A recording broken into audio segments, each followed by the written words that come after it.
Assalamualaikum warahmatullahi wabarakatuh. Perkenalkan, nama saya Imam Nilsa dengan NIM 1817018, mahasiswa program studi Meteorologi Fakultas Ilmu dan Teknologi Kebumian.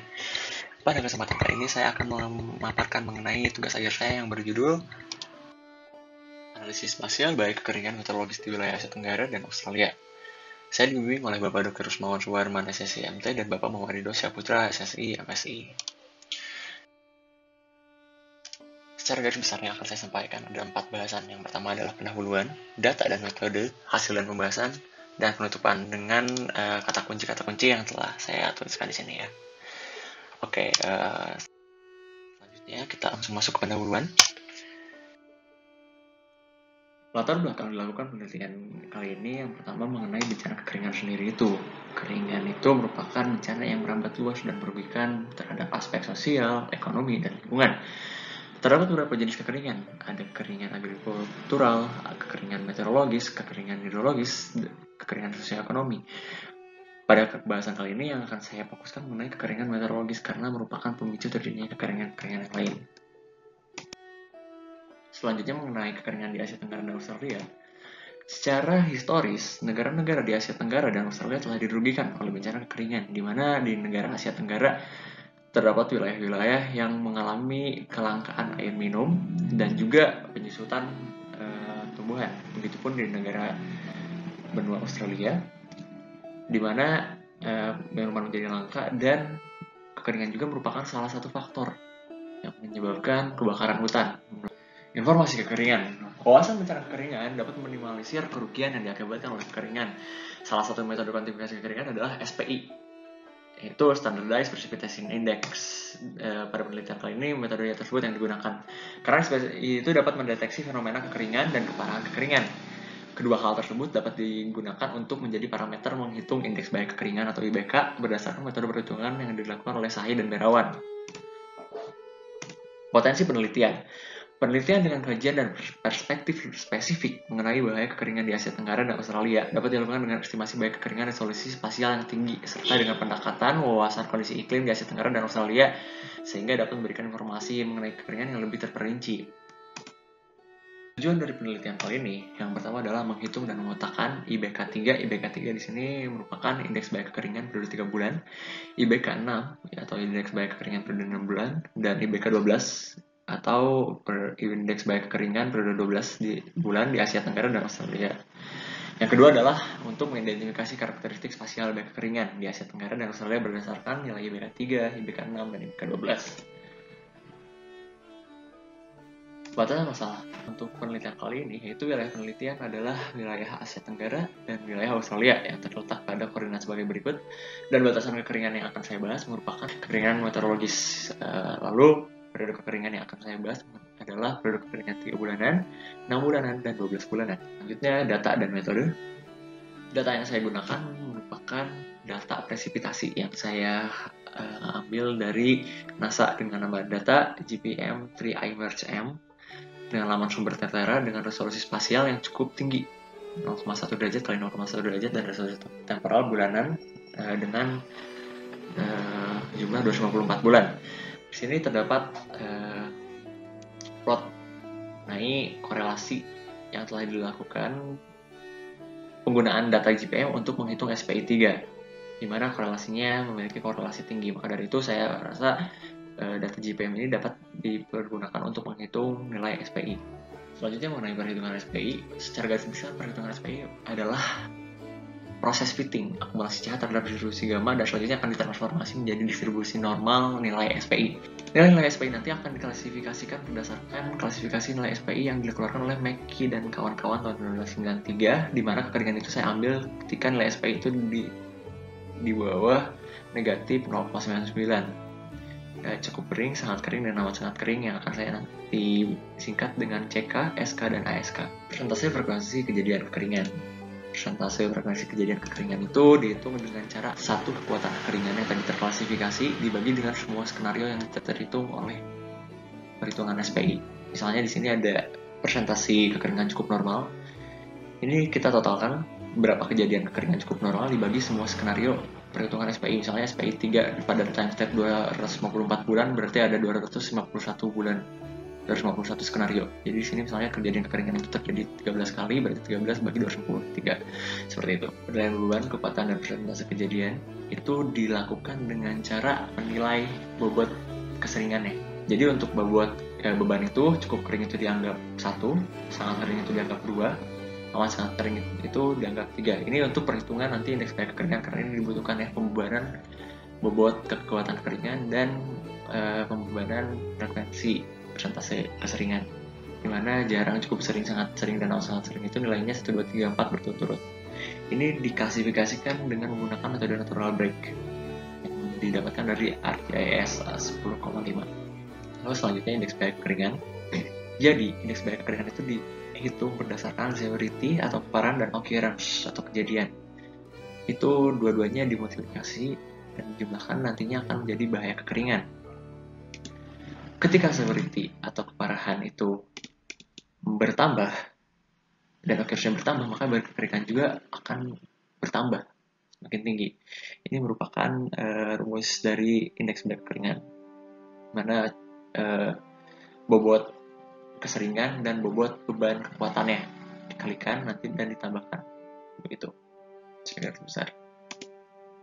Luasnya wilayah kajian penelitian ini menyebabkan variasi curah hujan yang cukup variatif di setiap titik wilayah kajian. Maka dari itu saya ambil beberapa sampel yang saya asumsikan bahwa setiap zona iklim ini memiliki variasi curah hujan yang mirip-mirip.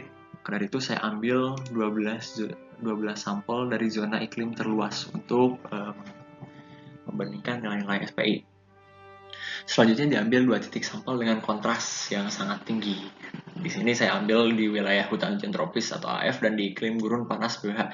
Di sini kita lihat bahwa nilai rata-rata akumulasi curah hujan 3 bulanan di bulan Novembernya sangat berbeda ya.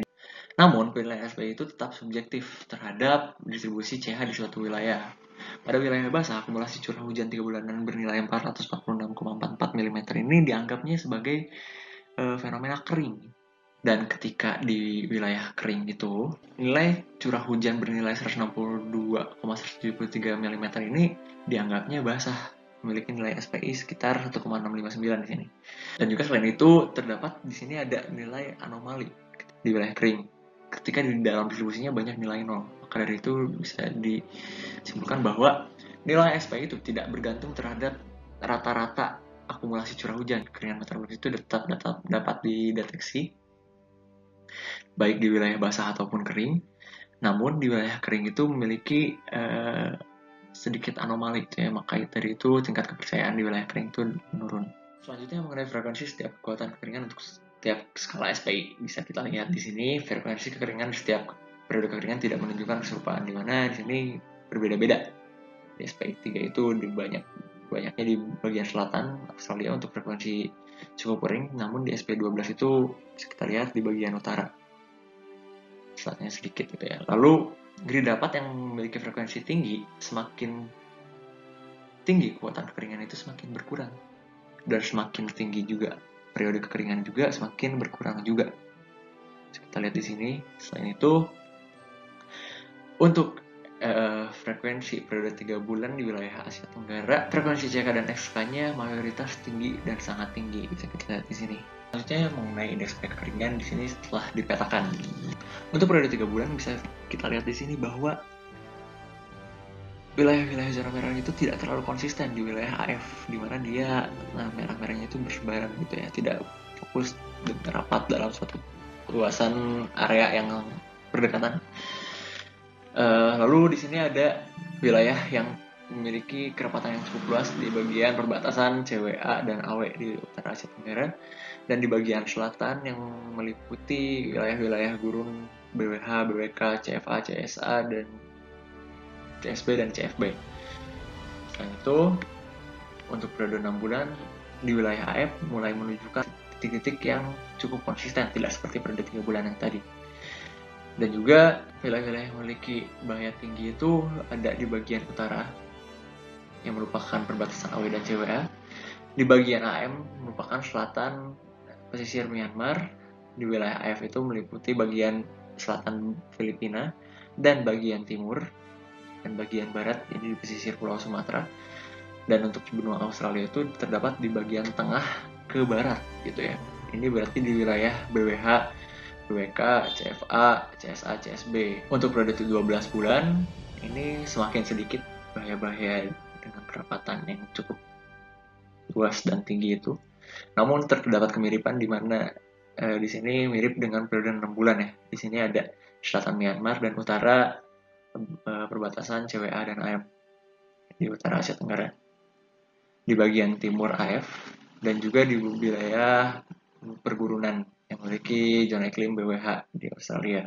Pada bagian tenggara Australia dengan wilayah iklim CFA dan CFB terdapat keserupaan grid yang memiliki level bahaya sangat tinggi. Namun sering bertambahnya produk keringnya luasannya semakin menyempit.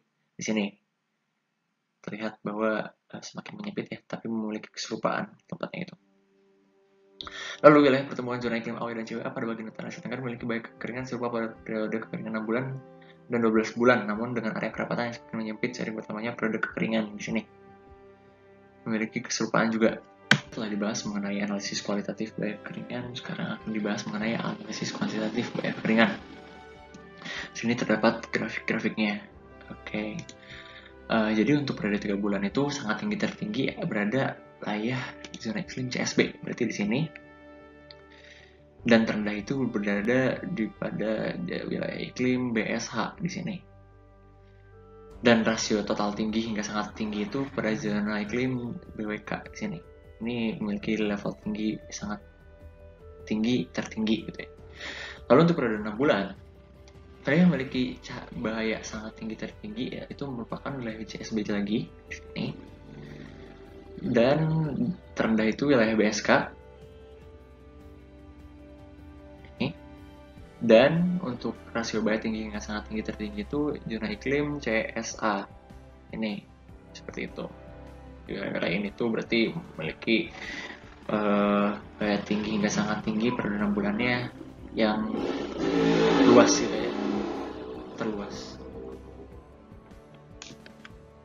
Lalu untuk periode kekeringan 12 bulan, wilayah yang memiliki bahaya tinggi sangat tinggi itu zona iklim CSB lagi sini. Dan ini. Lalu terendah itu wilayah BSK. Zona iklim total rasio bahaya tinggi hingga sangat tinggi tertinggi itu zona iklim CSA. Itu yang ini yang kuning. Oke, jadi secara keseluruhan persentase luasan level tinggi hingga sangat tinggi BK3, BK6, BK12 berturut-turut adalah 56,304%, 46,488%, 26,404%, mengindikasikan bahwa mayoritas di wilayah Asia Tenggara dan Australia merupakan wilayah bahaya kekeringan meteorologis periode 3 bulan, itu ya, bahaya ya tuh.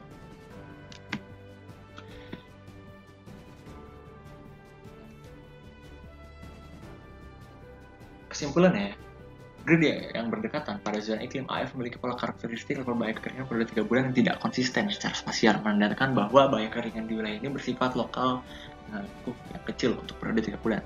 Lalu BK pada zona iklim AW, AM, BSH, BSK, BWH, BWK, CFA, CSA, CSB, dan CWA memiliki kerapatan konsisten dengan lingkup area yang terfokus. Jadi dia tuh rapatnya tuh fokus merah, oranye, kuning, hijau seperti itu. Lalu wilayah CSB yang meliputi wilayah barat daya dan tenggara Australia merupakan daerah dengan rasio bahaya kekeringan yang sangat tinggi terbesar di setiap periode kekeringan. Wilayah bahaya kekeringan tinggi hingga sangat tinggi periode kekeringan 6 bulan, serupa dengan wilayah bahaya kekeringan periode 12 bulan, namun dengan lingkup yang lebih sempit. Lalu mayoritas di wilayah di Asia Tenggara dan Australia merupakan wilayah bahaya tinggi hingga sangat tinggi kekeringan periode 3 bulan. Saran dan penelitian ini yaitu yang pertama analisis lebih lanjut mengenai faktor yang mempengaruhi indeks kekeringan tinggi yang dikaitkan dengan variasi dan fenomena iklim. Kedua adalah dilakukan analisis di masa mendatang dengan periode waktu curah hujan yang lebih panjang untuk memperpanjang periode data dalam perhitungan SPI. Tiga, diberikan perlakuan khusus untuk menghitung IBK di wilayah-wilayah yang sering memiliki nilai akumulasi CH bernilai 0. Sekian presentasi kali ini. Pustaka yang saya gunakan untuk menyusun presentasi ini. Wassalamualaikum warahmatullahi wabarakatuh.